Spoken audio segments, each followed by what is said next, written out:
Différents faits divers nous interpellent et nous incitent à la réflexion. Ils annoncent un événement imminent et d'une grande importance. Mais comment l'analyser? En écoutant Jean-Claude qui, à la lumière de la Bible, t'accompagnera et te permettra d'être prête, d'être prêt pour le retour de Jésus. Note que les éditions spéciales sont disponibles sur YouTube. Quelle est la réponse 2? Le 2, c'est le chiffre. Je te salue fraternellement en Jésus-Christ, le Sauveur du monde.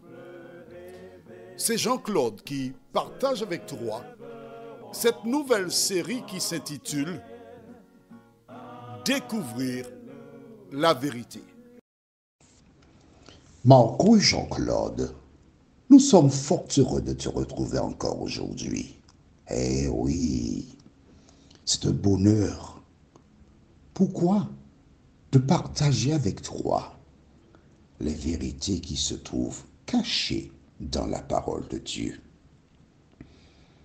Aujourd'hui, nous verrons « Et le peuple crut ». Juste avant, prions. Notre Seigneur, notre Dieu, nous sommes fort heureux encore de nous tenir devant le roi des rois, le créateur des cieux et de la terre, le vainqueur, celui qui désire que nous puissions le rencontrer un jour pour vivre éternellement sur une terre où la justice habitera.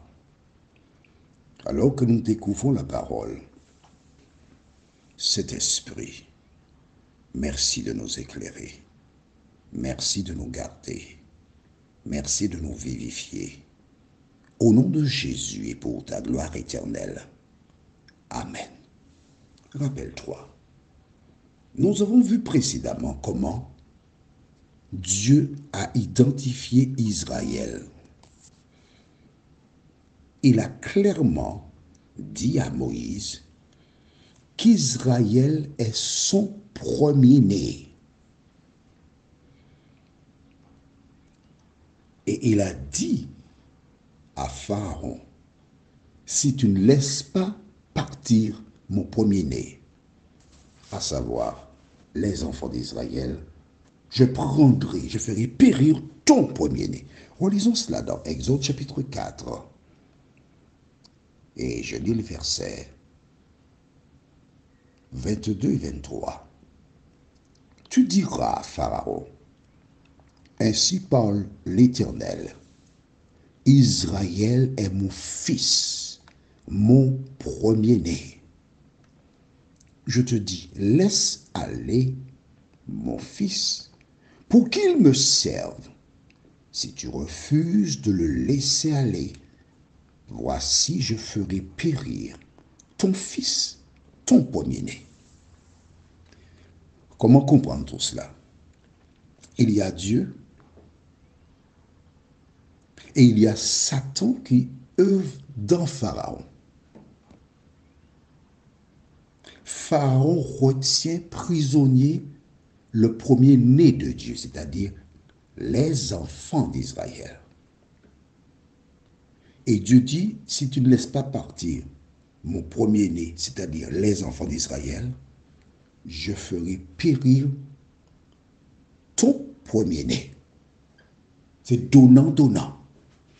Note avec moi que cela a été dit longtemps à l'avance. C'est très important, car cela démontre que Dieu ne fait rien sans avoir averti. Et à travers la Bible, il t'avertit. Quand tu lis Matthieu 24, il te donne des signes qui montrent ce qui arrivera avant son retour. Dans l'Hexagone, j'écoutais une émission radio le 30 avril où un jeune Afghan a tué un autre jeune de 15 ans à coups de couteau. Les personnes qui entendent de tels faits sont surprises. Mais celles et ceux qui lisent la Bible savent que ces choses sont des signes qui annoncent le retour de Jésus de Nazareth, parce qu'il avait déjà dit. Dieu ayant averti Moïse de ce qui se passerait avec Pharaon. Et nous voyons que cela s'est réalisé. Tu penses que quand il parle de son retour, ça n'arrivera pas? Alors que tu as la démonstration que sa parole se réalise? Lisons les références qui nous intéressent pour ce jour. Tu sais que j'aime bien faire un petit récapitulatif pour bien entrer dans le sujet du jour. Lisons dans Exode 4, versets 27 à 31. L'Éternel dit à Aaron, « Va dans le désert au-devant de Moïse. » Aaron partit. Il rencontra Moïse à la montagne de Dieu et il le baisa. Ah ouais, tu as vu ça? Ce verbe-là, baiser? On l'utilise de toute espèce, dans toutes les sources. Mais baisa veut dire embrasser. Alors, on s'arrête ici juste un tout petit moment, d'accord? Lisons dans le même chapitre au verset 14. Non, verset 13. J'aime beaucoup le verset 13. C'est bon? Moïse dit, « Ah, Seigneur, envoie qui tu voudras envoyer. » Hein? Verset 14. Alors, la colère de l'Éternel s'enflamma contre Moïse et il dit, « N'y a-t-il pas ton frère Aaron, le Lévite? Je sais qu'il parlera facilement. Le voici lui-même qui vient au-devant de toi et quand il te verra, il se réjouira dans son cœur. » Tu vois ça? Dieu a dit, le voici qui vient. Or, tu découvres que c'est au verset 27, je relis, l'Éternel dit à Aaron, va dans le désert au-devant de Moïse. Aaron partit. Il rencontra Moïse à la montagne de Dieu. La montagne de Dieu, qu'est-ce que c'est? Tu te rappelles?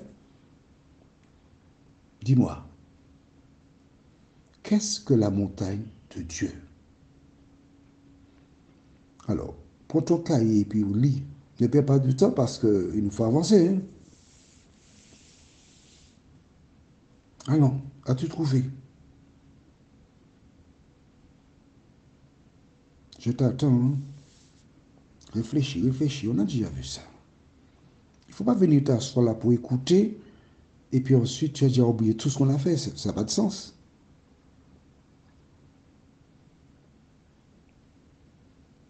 Ok? Je peux continuer?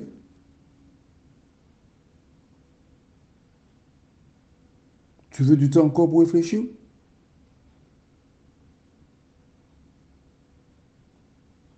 Ou bien je te dis, bien, ouais, j'ai envie de te dire, rappelle-toi, quand Dieu s'est adressé à Moïse, où était-il? À la montagne de Dieu. Mais oui, il était à la montagne de Dieu, à Horeb. C'est bon? Et Dieu avait dit à Moïse, vous reviendrez ici pour m'adorer à la montagne de Dieu. Est-ce que c'est clair pour toi? Bon. Or, donc, quand Dieu parle à Moïse à Horeb, ce dernier a été voir son beau-père. Mais lorsque Dieu lui a dit, Aaron viendra, c'est une parole certaine. Il a donc été voir son beau-père avant de parler à son beau-père, parce que nous n'avons pas tous les détails dans la Bible. Il en a parlé à sa femme, Séphora.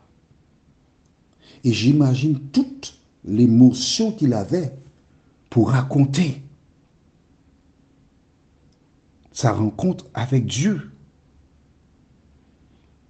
Et Séphora, ayant entendu ce récit, donna son accord parce que l'Éternel lui avait déjà préparé le cœur pour qu'elle soit une femme soumise au plan de Dieu. Et c'est pourquoi elle a accepté. Ensuite, il a été voir son beau-père. Mais le plan de Dieu pour qu'Aaron vienne était déjà décidé. Voilà donc pourquoi nous lisons cela ainsi. Et Aaron va à la rencontre de Moïse. Et où le rencontre-t-il? À la montagne de Dieu. Il fallait qu'Aaron arrive là et que cette rencontre ait lieu en présence de Dieu, à la montagne de Dieu, pour qu'il parte afin de remplir la mission. Continuons maintenant au verset 28. Moïse fit connaître à Aaron toutes les paroles de l'Éternel, bien sûr à la maison de Dieu, la montagne de Dieu, qu'il avait envoyé et tous les signes qu'il lui avait ordonné de faire. Note bien que Moïse n'est pas parti puis en chemin dit bon voilà c'est ça. Non. Ils se sont mis d'accord, ils ont programmé, ils ont mis en place le plan et ils sont partis. La Bible déclare tout royaume divisé ne peut subsister. Si tu es dans une collectivité, si tu te trouves dans une entreprise, tu te retrouves dans une association sportive, dans une communauté religieuse, dans un foyer, et chacun veut faire à sa tête, ça ne peut pas aller. Échec garanti. Verset 29. Moïse et Aaron poursuivirent leur chemin et ils assemblèrent tous les anciens des enfants d'Israël. Aaron rapporta toutes les paroles que l'Éternel avait dites à Moïse et il exécuta les signes aux yeux du peuple. Et le peuple crut. Ils apprirent que l'Éternel avait vu les enfants d'Israël, qu'il avait vu leurs souffrances, et ils s'inclinèrent et se prosternèrent. Qu'est-ce que Dieu avait dit à Moïse? Retournons dans le chapitre 3. D'accord? Et nous lirons à partir du verset... Bon, on va lire verset 16. D'accord? L'Éternel, le Dieu de vos pères, m'est apparu, le Dieu d'Abraham, d'Isaac et de Jacob. Et il a dit, je vous ai vu, et j'ai vu ce qu'on vous fait en Égypte. Et j'ai dit, je vous ferai monter de l'Égypte, où vous souffrez dans le pays des Cananéens, des Étiens, des Amoréens, des Phéréziens, des Éviens et des Jébusiens, dans un pays où coule le lait et le miel. Ils écouteront ta voix. Et tu iras, toi et les anciens d'Israël, auprès du roi d'Égypte, et vous lui direz, l'Éternel, le Dieu des Hébreux, nous est apparu. Permets-nous de faire 3 journées de marche dans le désert pour offrir des sacrifices à l'Éternel, notre Dieu. C'est bon? C'est clair pour toi? Dieu avait déjà annoncé à Moïse au chapitre 3, ils écouteront.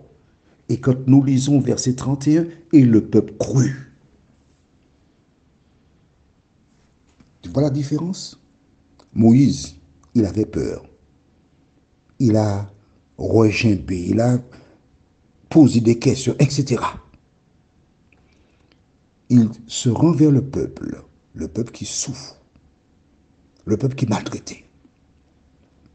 Il parle une seule fois, le peuple crut. Toi, il y a combien de fois que je te parle? Est-ce que tu crois? Crois-tu? Prions. Notre Seigneur et notre Dieu, nous voyons à travers ce récit qu'il existe deux types de personnes. Ceux qui ont besoin de garanties, ceux qui demandent toute espèce de choses, tel Moïse, et le peuple qui, en entendant les paroles, sachant que cela venait de Dieu, il a cru. Seigneur, de nous aider, nous aussi, à croire en ta parole, à ne pas hésiter à l'accepter et à la mettre en pratique, nous t'en prions, au nom de Jésus, pour ta gloire éternelle. Amen. Que l'Éternel continue de te bénir.